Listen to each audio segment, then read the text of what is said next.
few years ago one morning when I was working, I had my Spotify on. I had it on car mode, which if you don't know is basically a tech-heavy interface with a way to scroll through past playlists and recommendations. I saw this one recommended title called The Ocean. First I scrolled past it thinking it was just some ambient ocean waves, white noise machine or something, but the curiosity stuck with me, so after a few minutes I took the phone back out of my pocket and I clicked on it just to satisfy my curiosity. A woman's voice came on saying, "This record is for anyone who wishes to have a good sleep and wake up feeling fresh and strong." I thought to myself, alright, I was right, and I went back to listening to something else. But over the next few minutes when I was working, I just kept thinking, okay, but what actually was that? So I put it back on, and the very last thing I was expecting was a hip-hop album. But as soon as that intro ended and the first song came on and Deca started rapping, it just felt like I was on a DMT trip. I was just transfixed with what I was listening to, how it found me, how hard it went, and how I'd never heard of it. I was just completely in love with the album from the very first listen, and I instantly ran it back in its entirety. Towards the end of the album, the first time I heard the assonance he displayed in the first few bars of Breadcrumbs, I just couldn't believe what I was hearing. I hadn't even gone through a full album and I already found one of my new favorite rappers. I gave him 2 16s in a lucid dream, with the muses playing theme music on a super string. Watch me do my thing when the hypothermic stings. I can intervene by turning Mr. Hyde to Mr. Clean. From lean, mean, dope, sick fiend to pristine. Stick to piffin' nicotine, quit menacing the scene. Get medicine from clinics, say your penance when it's finished. Then it's finished in the vintage, rented tinted limousine. I ran through his entire discography that day and it just felt like I was floating on a cloud, flying through the day like Goku on a Nimbus, just vividly present. So many days when you're in the grind can just blend together, but I still remember the exact job site and the rooms I was in, when and where I started listening to Deca. But one thing plagued me, like, who was he? How have I been listening to hip-hop for decades, and how have I never heard of someone so talented? So I get home and I'm trying to find some interviews from him. I could only find 1 or 2 written in text. In the past couple of years there's been a few interviews, which is nice to see. Still not a single video interview as far as I can tell. And ever since I've just been kind of confounded about this guy, of how elusive he is, and whether it's by design or by his own choice, it seems to go hand in hand with the content of his work, and it's created such a shroud of mystique around him to me. Most artists want to shamelessly promote their own work at every turn, but Deca seems to just create things and put it out in the world and let Jesus take the wheel. Even live performances were pretty rare to see. Although I will say over the past few years, a few live performances have started to come out, which is very nice to see, and at long last there's been a live freestyle, which was dope as expected. But despite his lack of promotion, he's developed a devoted following of fans like me, just waiting with bated breath for each project he releases, and when it does, we hang on his every sound and every word. For a quick bio, Deca originally comes from Denver, but since 2010 he's been a New York-based artist. His father Kenny was a guitarist in a new wave band in the 80s called the Aviators. Oddly enough, this band seems to be Elusive also. There's some photos of their albums and it looks like you can buy some, but sadly I wasn't able to find any of their music on streaming. But Deca's father, being a musician, shows he's been close to the music scene from a young age. Much of Deca's music has been influenced by his past and personal struggles with drug abuse, from which he was able to get clean around 2010 after leaving Denver for a brief stint in LA before finding his home in New York. Despite a healthy discography, he's only been a full-time musician since 2020. Prior to that, he worked as a construction worker and a freelance carpenter.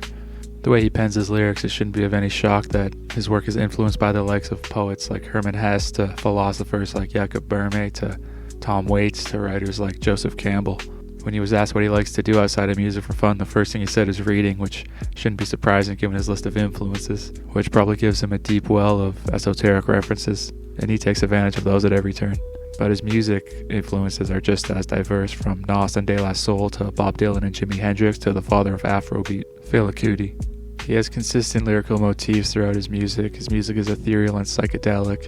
He's able to produce such a unique soundscape because it's just so unequivocally him, and his lyrics are able to match the tone of the production in lockstep. Some common touchstones of his lyrics are biblical thematics like angels and the devil, leaders and class systems, the occult, spirituality and consciousness, society's ills, collectiveness, drugs and psychedelia, philosophy, ego and introspection, among many others. His music is laden with esoteric references. Deca's first album, Top of the Line Bottom Feeder, was released in 2004, and from the very first bar of the very first song, he laid a foundation thematically for what his upcoming releases would have to offer. He started the first song with the lyrics, Hard to think straight when rhythms are louder than thoughts, about to get lost, breathing out exhaust around the clock in a dream state. Tension has to see if I'm awake, sanity's at stake to the weakest links, let me plead my case.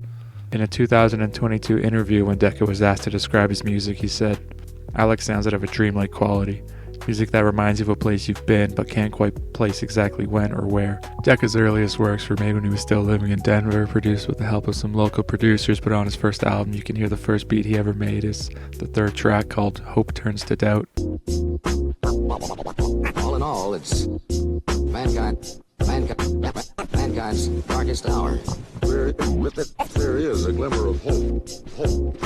This hard knock life left my eyes blackened and bruised, cursing the superstar, telling the youth it could happen to you. His sophomore album, The Hedonist, was released in 2006. It's an almost uncharacteristically up-tempo and gritty album production-wise, and as the title suggests, it was during a time he was overindulging in his temptations, and the content is very reflective of that. Many of the traits you find in his lyrics are present, however his follow-up album, The Veil, is where Deca truly started to find his sound.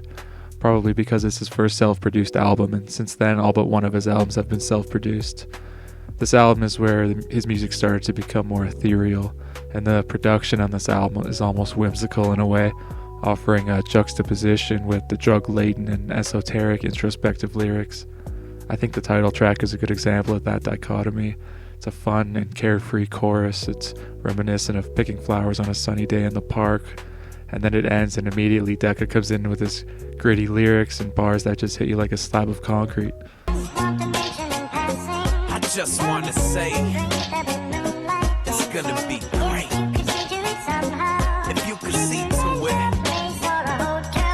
Now I've been so lost, kicked while I was down, barely had the strength to pull my sickly frame off the ground. I've been found out, a fraud, a phony, exposed, felt the world breathe when taken beyond my threshold for pain.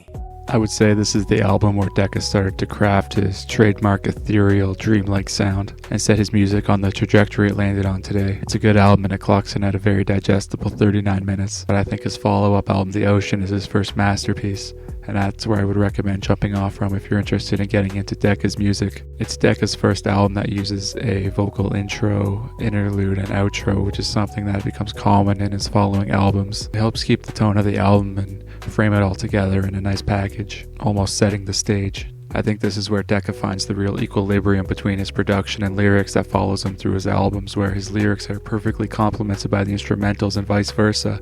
It's also the first time Deca's own art is featured on the album cover. I haven't mentioned it yet, but Deca's a damn talented visual artist as well.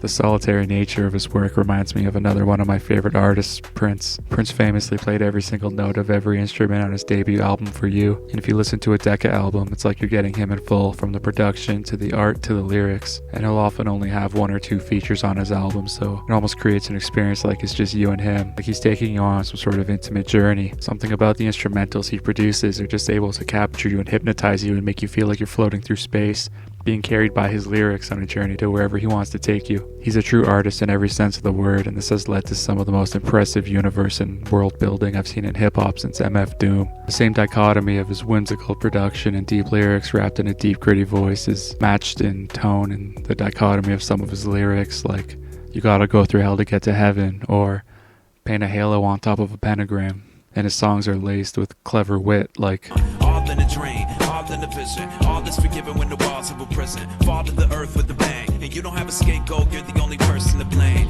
And equally impressive rhyme structures like the opening bars of The Ocean that hooked me instantly.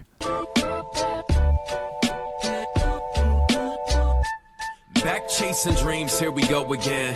Run them down with bloodhounds and Dobermans. I'm at the mercy of the blowing wind. It's all open-ended like everything in life till your soul ascends. From Mad Mardigan to sad Harlequin to black Hardican, flashbacks, Bardic hymns, cardinal sins, hypodermics in the garbage bin. Markmen following the saints go marching in. Deca probably has something different to offer anyone who lends him their ears. Deca followed The Ocean with a 2016 album for us, Agates, which is mostly an instrumental album, featuring some spoken word samples that acts as a precursor for his following album, The Way Through. It's dedicated to his brother Danny, who he featured on the outro giving a spoken word monologue about how much he loves agates. And with this album, Deca tried to create a sound that represents an agate. It's sonically quite a charmingly psychedelic listen. Deca explains, agates have these outer-worldly mandala-like patterns that I could look at for hours. They can mean something different to you symbolically every time you look at them. They're like human souls, or the patterns created by a person's experiences throughout a lifetime, or microcosms of the universe, or like songs, how the song moves, the rhythm, the transitions, the reoccurrences and slight variations, the emotion behind it, the colors the sounds create, etc. So that's the idea with this album. Each song is an agate. I imagine finding these things rather than make them.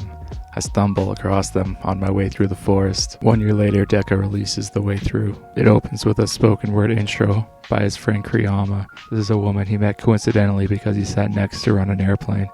He struck up a conversation with her when he noticed she was reading a book written in Sanskrit about how sound created the universe. She's also featured on the outro and an interlude. It's a charming touch, and they're from a conversation they had in his apartment.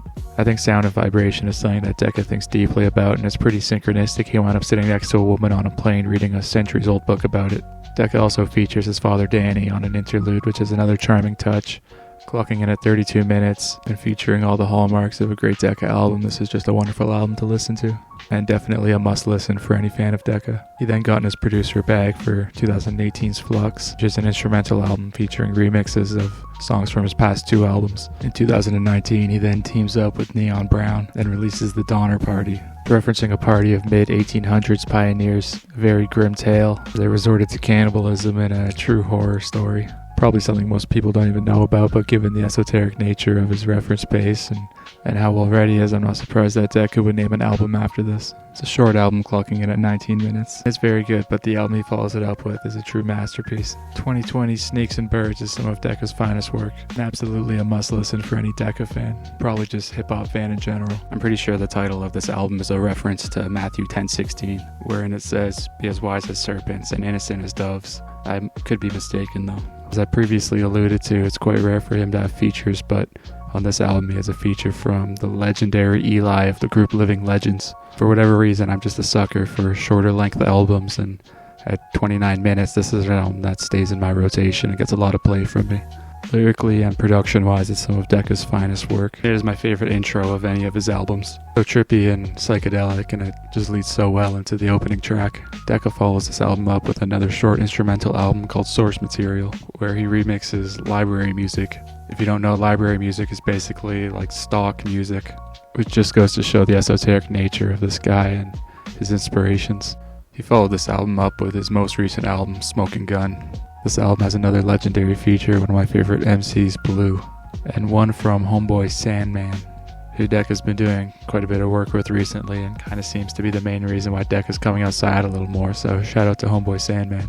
He's a dope MC also. Another well-timed album around 33 minutes. Some of the songs on this album feel like a throwback to some of Deca's earlier work where the instrumentals were more up-tempo, but it still features a handful of dreamlike ethereal instrumentals we've grown accustomed to over his past several projects. It's sort of a mixed bag and it'll keep you on your toes in that regard. The outro features voice excerpts from John Trudell, a Native American author, poet, and activist. Sadly, he passed away in 2015, but John had a lot of interesting things to say on society, and his message seems to align with the body of Deca's work. It feels like a pretty fitting outro, and it wraps the album up quite nicely. The further we become separated from our spiritual reality, then the more powerless people feel. The disease of possession, and it drove the people mad, see, but because everybody was obedient and going along with the established new terminology and things, it was called normal. But the behavior was very, very aggressive.